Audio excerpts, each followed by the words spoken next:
Imagina un hombre común, alguien que podrías encontrar en la fila del supermercado, caminando por la calle o sentado junto a ti en el transporte público. Su sonrisa es cálida, sus ojos denotan amabilidad y su vida parece tan ordinaria como la tuya. Ahora imagina a ese mismo hombre, unas semanas después, transformado en alguien capaz de cometer actos inimaginables: crueldad, abuso, incluso asesinato. ¿Cómo puede suceder algo así? ¿Qué fuerzas ocultas en su entorno o en su interior pueden convertir a un ser humano ordinario en un monstruo? Esta no es una pregunta abstracta ni una idea sacada de la ficción. Es una realidad documentada en experimentos científicos, episodios históricos y relatos modernos. Desde las atrocidades de los campos de concentración hasta los abusos cometidos en prisiones contemporáneas, la historia está llena de ejemplos que nos muestran la terrible verdad. Bajo ciertas circunstancias, cualquiera de nosotros podría cruzar esa línea. El psicólogo Philippe Zimbardo lo llamó el efecto Lucifer, el proceso mediante el cual personas buenas se convierten en perpetradores del mal. ¿Qué lo provoca? ¿Es algo intrínseco en nosotros, un rasgo oscuro esperando a ser activado? ¿O es el mundo el que moldea nuestra moralidad como un escultor impío, presionándonos hasta que cedemos? Los experimentos de la psicología social han arrojado luz sobre esta inquietante dualidad. En el infame experimento de Milgram, hombres y mujeres comunes, bajo la influencia de una figura de autoridad, obedecieron órdenes que los llevaron a aplicar lo que creían eran descargas eléctricas mortales a personas inocentes. El 65% de los participantes llegó hasta el final, ignorando los gritos de dolor de sus víctimas ficticias, simplemente porque una voz autoritaria les dijo: «Continúe». En el experimento de la prisión de Stanford, Zimbardo mismo fue testigo de cómo estudiantes universitarios, asignados al azar como guardias de prisión, comenzaron a abusar de sus compañeros, quienes hacían el papel de prisioneros. En cuestión de días, surgieron actitudes de crueldad, humillación y deshumanización. Personas normales, en un entorno cuidadosamente diseñado, se convirtieron en agentes del mal. Pero aquí está la paradoja. Si somos capaces de cometer actos malvados, ¿no deberíamos también ser capaces de actos extraordinariamente heroicos? Así como el mal parece surgir de circunstancias y decisiones, ¿podríamos cultivar el bien con la misma facilidad? Esta es la pregunta que exploraremos, desentrañando los hilos que tejen nuestra moralidad, eligiendo conscientemente quienes queremos ser.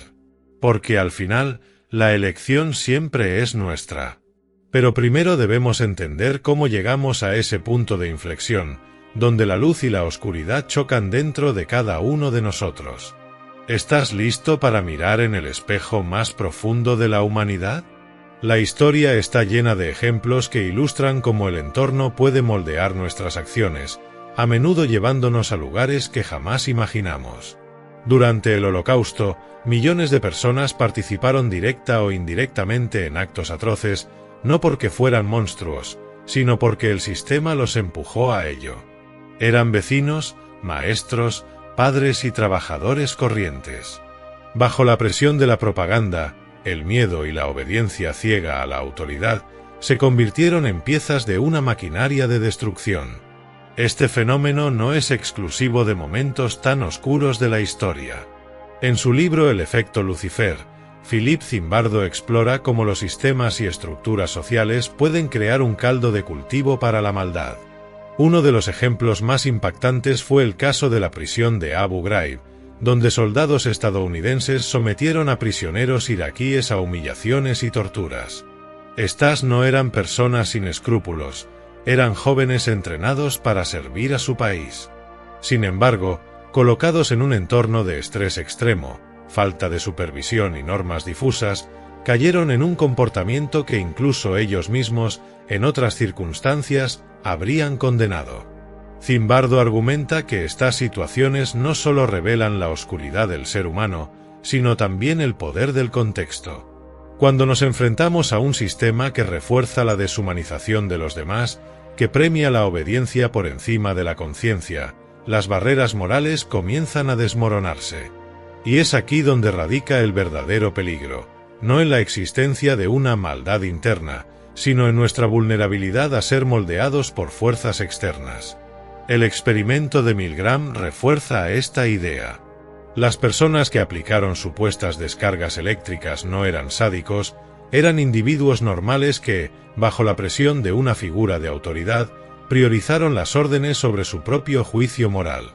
Una y otra vez, las investigaciones demuestran que no somos tan independientes como creemos.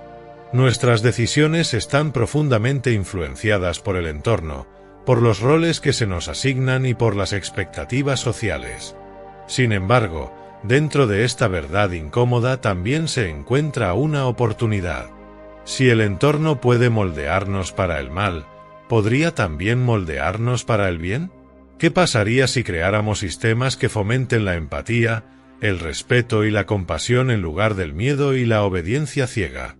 La respuesta está en nuestras manos. Pero para construir esos sistemas, primero debemos ser conscientes de nuestra propia vulnerabilidad. El verdadero poder radica en reconocer las influencias que nos rodean y desarrollar el coraje de resistirlas cuando nos desvían del camino que queremos seguir. A lo largo de la historia, algunos han demostrado que es posible.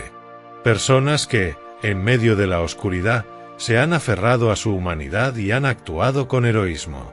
Desde aquellos que escondieron judíos en la Segunda Guerra Mundial hasta quienes desafiaron órdenes injustas en sus propias comunidades, su ejemplo nos recuerda que la capacidad de elegir el bien nunca desaparece por completo. Entonces, ¿qué determina nuestra elección? ¿Es solo el entorno? ¿O hay algo más profundo dentro de nosotros que puede resistir incluso las influencias más fuertes? Dentro de cada ser humano habita una batalla constante. Una lucha entre las fuerzas de la empatía y la indiferencia, entre la compasión y el egoísmo, entre el bien y el mal. Esta dualidad no es algo que podamos ignorar, es un reflejo de nuestra naturaleza humana. Sin embargo, lo que nos define no es la existencia de esa lucha, sino las decisiones que tomamos en los momentos más críticos. A lo largo de los estudios de psicología social ha surgido una verdad ineludible.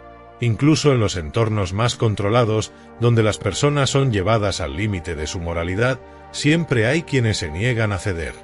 En el experimento de Milgram, aunque la mayoría obedeció las órdenes de administrar descargas eléctricas, hubo participantes que se detuvieron. Se levantaron de sus sillas, miraron al experimentador a los ojos y dijeron: «No puedo seguir». ¿Qué hace que esas personas resistan cuando otros sucumben? La respuesta no es simple, pero Zimbardo sugiere que aquellos que actúan con heroísmo no son diferentes de los demás en cuanto a habilidades o características personales. Lo que los distingue es su disposición a desafiar la autoridad, a priorizar su sentido de justicia sobre las normas impuestas por el entorno. Este tipo de resistencia no surge de la nada, es una elección consciente, un acto de voluntad que requiere valentía y autoconciencia. La historia está llena de ejemplos de personas que han tomado esa decisión. Durante el genocidio de Ruanda, Paul Rusesabagina, un gerente de hotel, arriesgó su vida al esconder y proteger a más de 1000 refugiados, incluso cuando su propia seguridad estaba en peligro. No era un soldado ni un líder político, era un ciudadano común que eligió actuar cuando otros se quedaron paralizados por el miedo. En las escuelas, los lugares de trabajo, e incluso en nuestras propias familias, se nos presentan oportunidades para elegir entre el bien y el mal, entre la acción y la apatía. Cada vez que nos quedamos en silencio frente a una injusticia, cada vez que seguimos órdenes sin cuestionarlas, estamos cediendo parte de nuestra humanidad. Pero cada acto de bondad, por pequeño que sea, nos acerca más al ideal de lo que podemos ser. Aquí es donde radica el núcleo del efecto Lucifer, no en la inevitabilidad del mal, sino en nuestra capacidad para enfrentarlo. Es fácil pensar que no somos responsables, que las circunstancias nos arrastran, que otros deciden por nosotros. Pero en realidad, siempre tenemos una elección. Incluso cuando todo parece estar en nuestra contra, siempre podemos elegir actuar con integridad. Zimbardo nos desafía a reconfigurar nuestra visión del heroísmo. No se trata de gestos grandiosos ni de personas extraordinarias, se trata de decisiones cotidianas. El héroe no es aquel que está libre de miedo o duda, sino aquel que, a pesar de ellos, da un paso al frente y dice: no hoy. No en mi presencia. No bajo mi responsabilidad. Esta reflexión nos invita a mirar hacia adentro y preguntarnos: ¿qué tan preparados estamos para tomar esa decisión? ¿Qué haríamos si estuviéramos en una situación que nos exige más de lo que creemos que podemos dar? La respuesta a esas preguntas define no solo quiénes somos, sino quienes elegimos ser. Porque al final, no es el entorno el que tiene la última palabra, somos nosotros. Llegamos al momento crucial: reconocer que, aunque el entorno puede influirnos, no tiene el poder absoluto sobre nosotros. En cada situación, en cada dilema moral, existe una pausa, por breve que sea, donde la decisión se convierte en nuestra. Esa pausa es donde habita nuestra humanidad, nuestra capacidad para elegir conscientemente el bien, incluso cuando las circunstancias nos empujan en dirección contraria. El experimento de la prisión de Stanford dejó una lección que Zimbardo enfatiza en el efecto Lucifer. Los sistemas corruptos no solo facilitan el mal, sino que prosperan en la pasividad de quienes se convierten en cómplices silenciosos. Sin embargo, esos mismos sistemas pueden ser desmantelados por individuos que deciden actuar. Cambiar el rumbo no requiere un ejército, basta con que una persona se atreva a ser el punto de inflexión. Un ejemplo inspirador es el de Sophie Scholl, una joven alemana que, junto con su hermano y otros estudiantes, formó parte del movimiento de resistencia conocido como la Rosa Blanca durante la Segunda Guerra Mundial. Sophie distribuyó panfletos contra el régimen nazi, a sabiendas de que sus acciones podían costarle la vida. Cuando fue capturada y enfrentó su ejecución, permaneció firme en su convicción de que el mal debía ser confrontado. Sus palabras finales, llenas de valentía, fueron: «El sol aún brilla». La historia de Sophie nos recuerda que, aunque el costo de hacer el bien puede ser alto, su impacto es eterno. Cada acto de resistencia, por pequeño que sea, crea ondas que inspiran a otros a ser valientes, a cuestionar, a actuar. En un mundo que a menudo premia la conformidad, ser la chispa que enciende el cambio requiere un tipo especial de heroísmo. El heroísmo cotidiano, accesible para todos nosotros. Pero, ¿cómo podemos prepararnos para enfrentar esas decisiones? Zimbardo sugiere que el primer paso es cultivar la autoconciencia. Debemos reconocer nuestras propias vulnerabilidades, nuestra tendencia a seguir la multitud, a obedecer sin cuestionar, a priorizar la comodidad sobre la justicia. Al ser conscientes de estas inclinaciones, podemos resistirlas con más eficacia. El segundo paso es desarrollar la empatía activa. La deshumanización es una herramienta poderosa del mal, utilizada para justificar actos atroces. Pero cuando nos entrenamos para ver a los demás como seres humanos completos, con sueños, miedos y dignidad, es mucho más difícil permitir que el mal prospere. Finalmente, debemos practicar el coraje moral en nuestras vidas diarias. No necesitamos esperar una situación extrema para tomar decisiones heroicas. Podemos empezar con actos simples: defender a alguien que está siendo tratado injustamente, hablar cuando otros guardan silencio, cuestionar normas que perpetúan el daño. Estas pequeñas acciones nos preparan para enfrentar desafíos mayores cuando se presenten. En última instancia, El efecto Lucifer no es un libro sobre la inevitabilidad del mal, es un llamado a la acción. Nos invita a vernos no como víctimas de las circunstancias, sino como agentes del cambio. A pesar de nuestra capacidad para el mal, poseemos una fuerza aún mayor: la capacidad de elegir el bien, de resistir, de transformar nuestro entorno y, con ello, nuestra humanidad. El desafío está planteado. ¿Elegiremos la comodidad de la conformidad o el coraje de la integridad? La respuesta a esta pregunta define no solo el curso de nuestras vidas, sino también el legado que dejamos en el mundo. Hoy, mientras reflexionas sobre estas palabras, hazte esta pregunta: ¿qué tipo de persona quiero ser cuando llegue el momento de elegir? Porque llegará, y en ese momento, Tu decisión tendrá un impacto más grande de lo que puedes imaginar. La elección es tuya. Siempre lo ha sido.